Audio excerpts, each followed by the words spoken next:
Modern witches work with many different kinds of energy. We can work with crystals and herbs, for example. We can work with the energy of the moon, of the sun, of gods and goddesses. And among these types of energies we can work with, there's a category we can call summoning magic, or conjuring magic, or invoking magic. There are many synonyms for this. In this video I'm going to present you 3 steps to start working with this type of magic, to conjure spirits, demons, angels, or any other creatures and beings you want to. Let's?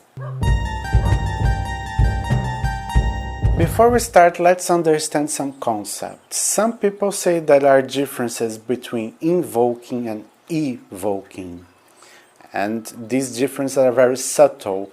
I don't particularly agree with this because in my mind they simply don't work like this.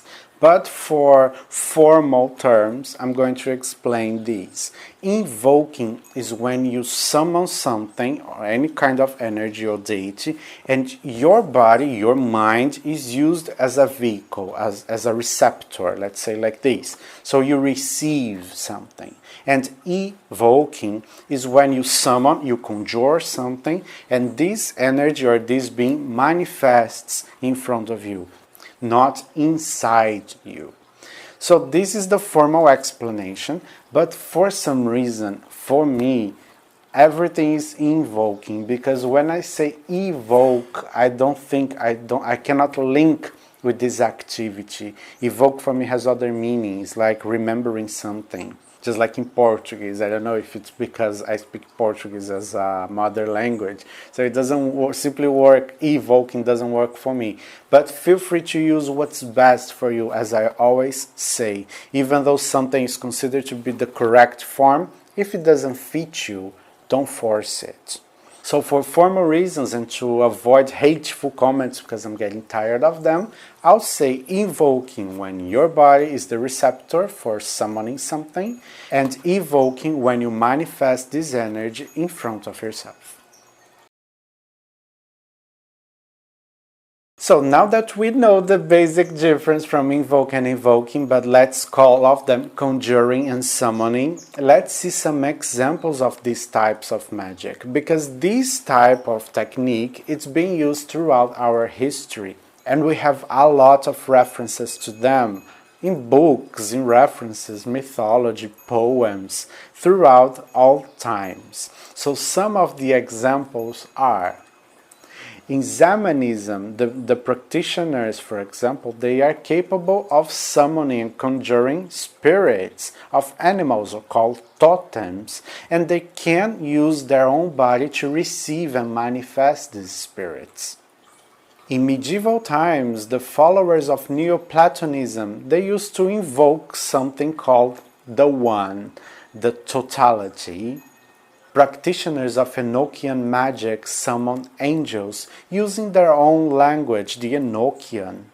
And practitioners of Goetia or Goetia summon demons, the energy of low-level spirits, as the book describes. Now let's see something closer to our age, to our times. In Spiritism, Allan Kardec, for example, it's common to commune with the spirits. And during sessions or during these practices, a medium can receive a spirit in their own body, and they can write as if the spirit is writing, or talk as if the spirit is talking. In Umbanda, an Afro-descendant religion in Brazil, something very similar happens. The medium there is called cavalo, or horse in English, and they use their body to receive the deity, and they act like the deity, they talk like the deity, their body becomes the deity. The Ouija board is very known and popular for communicating with spirits, so you conjure a spirit and the spirit moves the board to speak. This type of magic is called necromancy. In voodoo, the Hugans, the priests, they summon the energies of Loa, which are spirits who intermediate the contact of humans and bon Dieu, or good God in French. In Wicca, it's very common to invoke and evoke the energy of the elements and the elementals. As I told in this video here, the energy of elemental beings. So as you can see, there are many different types of conjuring magic, and you can choose the best one that suits you for your interests, for your purposes. But before we start, before we really choose one, there are 3 fundamental steps to practice any kind of them. And this is what we're going to learn in this video. But before, I'm going to talk a bit more about 2 of the types I mentioned before. An overview about Enochian Magick. Not only praying to angels and ask for your guardian angel to protect you and to help you, Enochian Magick goes beyond. Developed or discovered by John Dee and Edward Kelly, they can communicate with angels using the language of angels. And they said that they were able to discover all the hierarchy, the angelical hierarchy, and some secrets from the book of Enoch. And the book of Enoch is a book that didn't enter the Christian Bible compilation because it's not considered to be a scripture. But that's nice. There's a lot of magic in this book. Probably this is the reason. So if you are interested in working with angels beyond prayers, Enochian Magick is the best one for you. And on the other hand, we have the Goetia or Goetia, which is a book that describes 72 demons or spirits with low vibration, evil spirits as the book describes. Goetia is part of a bigger book called Lemegeton, which is a grimoire attributed to Solomon. And the Lemegeton is composed by 4 or 5 books, depending on the author or the source you are reading from. The first one is Goetia or Goetia, 72 demons, low spirit deities. The second one, Theurgia Goetia or Theurgia Goetia, is about angels and demons, a mix of good and bad energies. The third and fourth books, Ars Pauline and Ars Almadel, are about angels, the good vibrations. But keep this in mind, angels are not necessarily pure, only good things, good vibrations. Just like demons are not only bad energies and dense energies. This is a poetic point of view. So the first step to start practicing conjuring magic is to know yourself and to control your mind. Self-control and self-knowledge are fundamental because think with me. For example, you have to carry a bag which weighs 5 kilos. Okay, easy.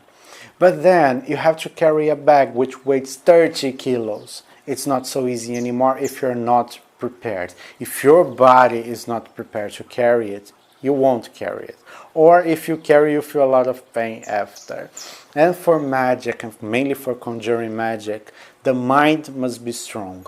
So if you know yourself, if you can control yourself, then you can work with these kinds of energy easily. I'm not saying there won't be mistakes, but the risks of happening something bad is low.